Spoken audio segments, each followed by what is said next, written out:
January 17, 1920, at 12:01 in the morning, America went dry. Over the next 13 years, organized crime would grow into a multi-billion-dollar empire. Thousands of Americans would die from poisoned liquor, and the Constitution itself would be forced into retreat, with the 18th Amendment becoming the only amendment in U.S. history ever repealed. But that's the story you already know. It's the history they teach in schools. The legend Hollywood has sold you for a century. It's also dangerously incomplete. What if I told you Prohibition wasn't about morality? What if it wasn't about religion? And what if it had nothing to do with temperance at all, but was instead a brilliantly executed economic weapon? One that permanently reshaped American power in ways we still live with today. The historians have been asking the wrong question. The real answer is far darker and far more disturbing. If you ask anyone, even a well-educated person, what caused Prohibition, you'll get a familiar story. Bible-thumping Protestant conservatives, led by hatchet-wielding Carey Nation and the Women's Christian Temperance Union, finally succeeded in imposing their moral vision on an unwilling nation after decades of relentless activism. Add some anti-German hysteria during World War I, a big dose of rural versus urban culture war, and you've got your explanation. It's a story of moral crusaders, religious revival, and constitutional overreach. Clean. Simple. And entirely surface level. But here's what the conventional history misses. Alcohol taxes accounted for nearly one-third of all federal revenue in 1913. The government didn't just wake up one day decide to kill its third-largest source of funding out of moral conviction. Something had to replace that money. Something did. Citation 9. And this is where the narrative shatters. What the history books gloss over is that the temperance movement was a sophisticated coalition that successfully orchestrated 2 constitutional amendments in the span of 7 years. In 1913, they pushed through the 16th Amendment, the federal income tax. In 1919, they got their 18th Amendment, Prohibition. Coincidence? The numbers tell the truth. The temperance movement's leadership didn't just pray for sobriety, they studied congressional budgets, exploited wartime nationalism, and formed alliances with corporate interests you would never expect. And what historians still haven't properly explained is that the movement succeeded only after it became economically viable. The morality was always just the marketing. To understand Prohibition's true origin, you must first understand the economic chokehold that alcohol had on the federal government. In the 19th century, liquor taxes were the single most reliable source of government income. They made up between 1/4 and 1/3 of all federal revenue in the years before World War I. In 1850, Americans were drinking 36 million gallons of beer. By 1890, that number had exploded to 855 million gallons. The Treasury was hooked. Now, imagine you're Wayne Wheeler, the most powerful lobbyist you've never heard of. The leader of the Anti-Saloon League. You want to outlaw alcohol. But there's a problem. If you kill the alcohol tax, the government goes bankrupt. So you need a replacement revenue stream. Something big. The 16th Amendment, ratified in 1913, created the federal income tax. 5 years later, the temperance movement pushed through the Wartime Prohibition Act, capitalizing on grain shortages and anti-German sentiment. 3 years after that, the 18th Amendment made it permanent. The mechanism was elegant in its ruthlessness. The federal government traded liquor taxes for income taxes, a swap that actually increased revenue while shifting the tax burden from producers and drinkers to every working American. In 1 decade, the government found a way to replace 30% of its annual revenue, eliminate competition for grain during wartime, and dramatically restructure the relationship between the state and the citizen.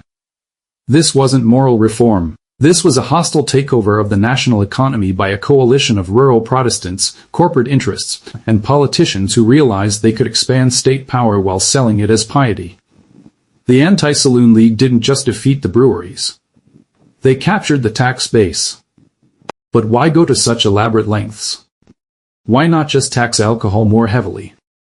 The answer is found in the one word historians mention but rarely explain: control. As historian Michael Lerner has documented, Prohibition was never really about alcohol. It was about trying to define who was American. The temperance movement was driven by white Anglo-Saxon Protestants who watched mass immigration transform their nation, and they were terrified.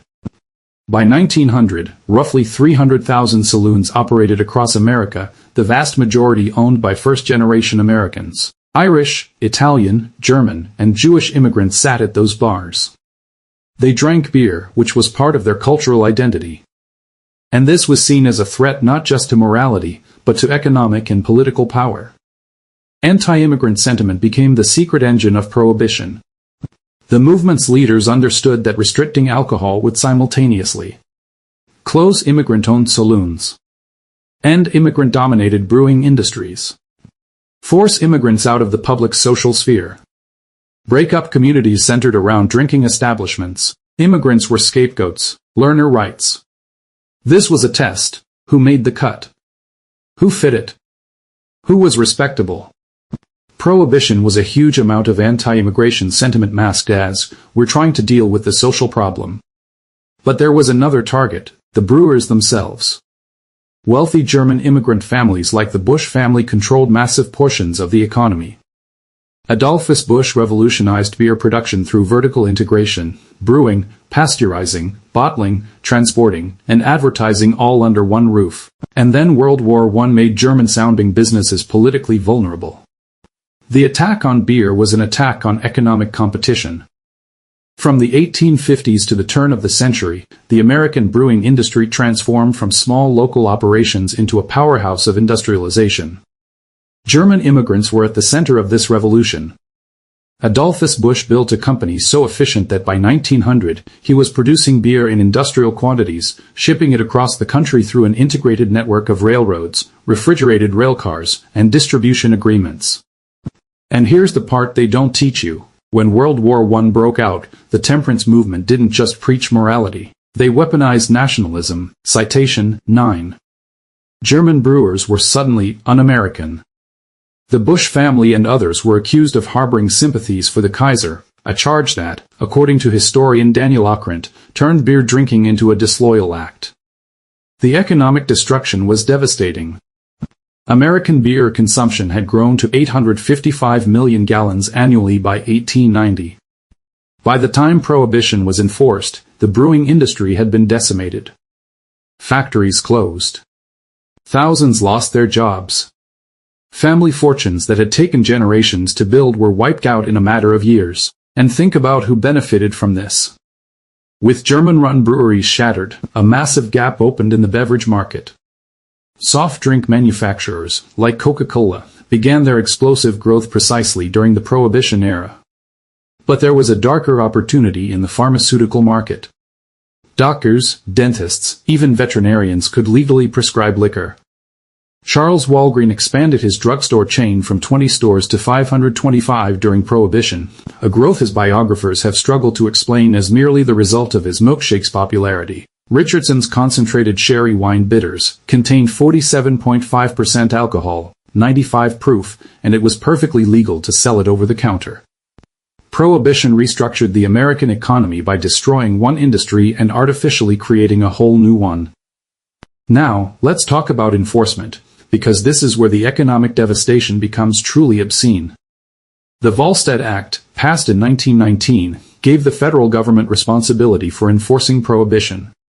But Congress never provided the resources to actually do it. There were never enough agents. Very few proved untouchable. And those who were hired were often paid less than the bribes they could collect to look the other way. This was, quite literally, an enforcement regime designed to fail. And failure was economically useful for many powerful interests. Consider the exemptions.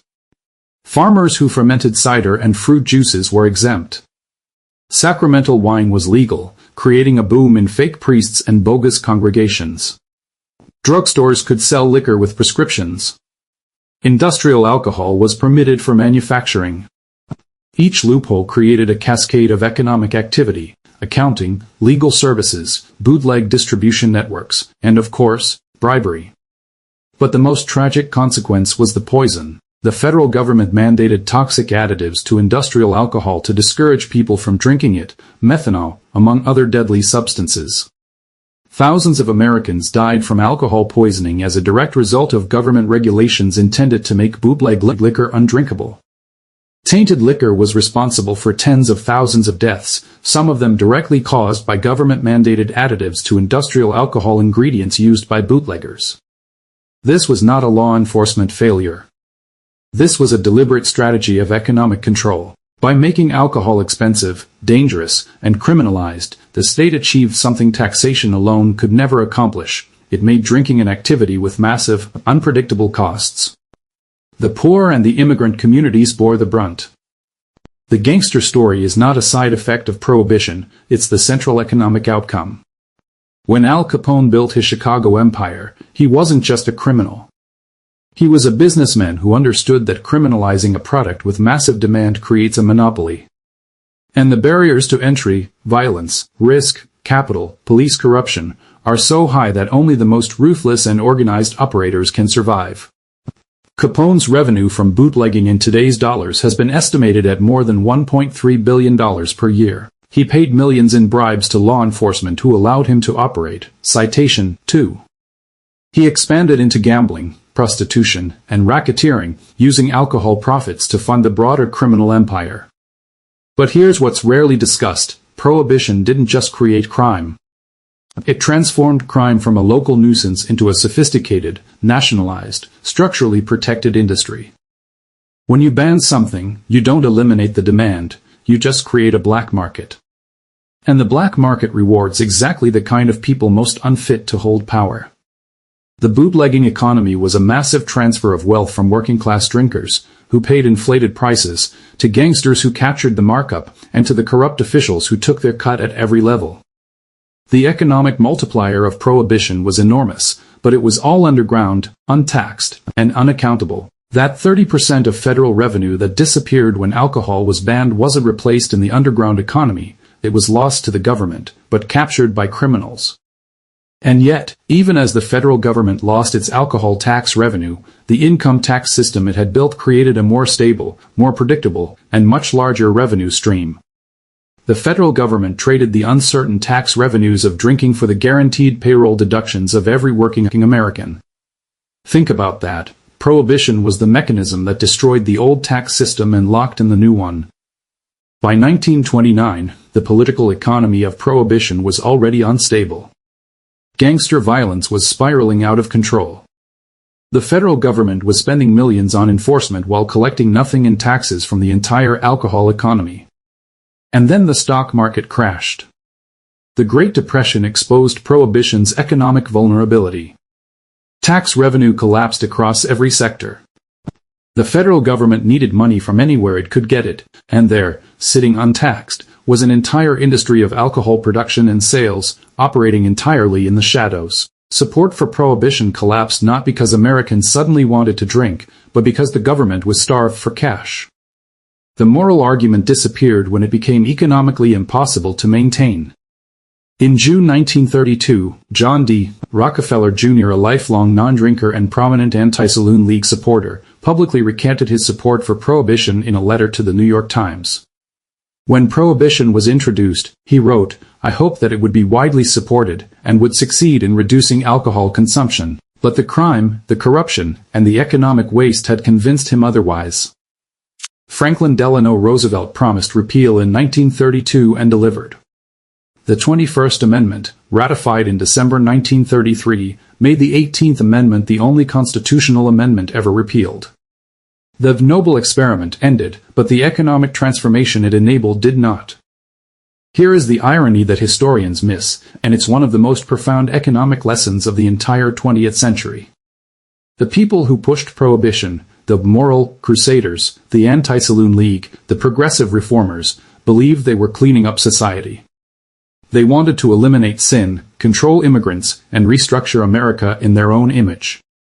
They succeeded in destroying the brewing industry, closing immigrant saloons, and using the income tax to replace alcohol revenue. But they also created the environment for organized crime to flourish, destroyed thousands of working-class jobs, poisoned tens of thousands of Americans, and ultimately lost the constitutional battle anyway.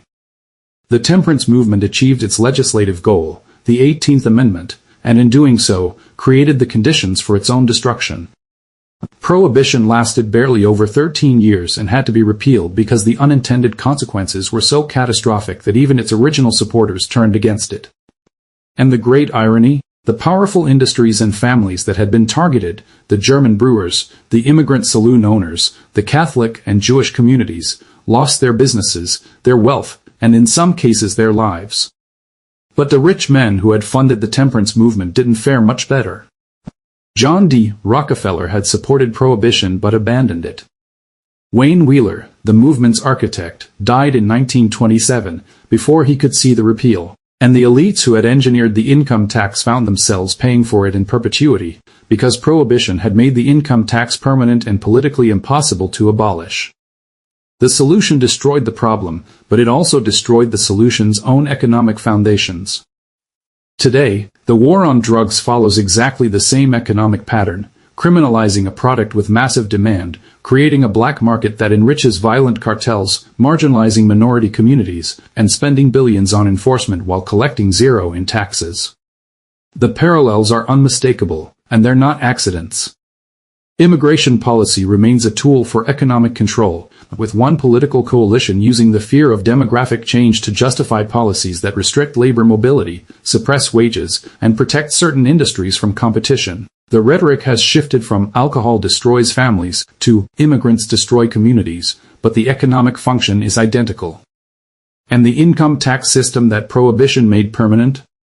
It's now the cornerstone of federal revenue, collected invisibly from paychecks before Americans ever see their money.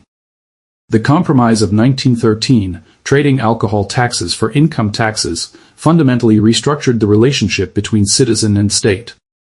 Today, it's simply accepted as how things are. The pattern is always the same: identify a threat, whether alcohol, immigrants, or drugs, mobilize moral panic, pass laws that shift wealth and power, and then live with the consequences, pretending you never understood what you were really doing. Most people don't know this, but Prohibition wasn't about morality. It was about control, economic, political, and demographic. What did we learn from this? Prohibition teaches us that when governments ban what people want, they don't eliminate desire, they outsource it to the most violent and ruthless people willing to supply it. The moral crusaders who thought they were saving America created more crime, more death, and more corruption than the alcohol they were trying to stop. The economic truth is this: prohibitions never work because the black market is structurally profitable and structurally violent. You cannot moralize away a market. The market will find a way to satisfy demand, and if you make it illegal, the people who capture that supply will be the people willing to break the law, and their violence will be a direct function of the profit margin. And today, we are doing it again. With drugs. With immigration. With the same mechanisms of control dressed up in different costumes. The question is not whether to regulate behavior. We have to. The question is whether you want the alcohol consumption, the drug use, the labor, the goods, and the services to happen in the light where you can tax it, regulate it, and protect people from harm, or in the shadows where the only protection comes from the end of a gun. This changes everything you thought you knew about Prohibition. If you've made it this far, drop a in the comments. Show the algorithm you're one of the people who cares about what really happened. And if you want to understand how money really works, how power really moves, and why the history you learned in school is designed to keep you satisfied with surface-level explanations, then you need to subscribe to this channel. Every week, we break down the hidden economic truths that shake your world. Join the other 500,000 people who refuse to accept the official story. Here's the question I want you to answer in the comments. Do you think the war on drugs is the prohibition of our time? Or is there a difference I'm missing? Let me know. I read the comments, and I promise you, the most thoughtful responses will feature in a future video. And remember, history doesn't repeat, but it rhymes. The only question is whether you'll recognize the verse when it starts playing.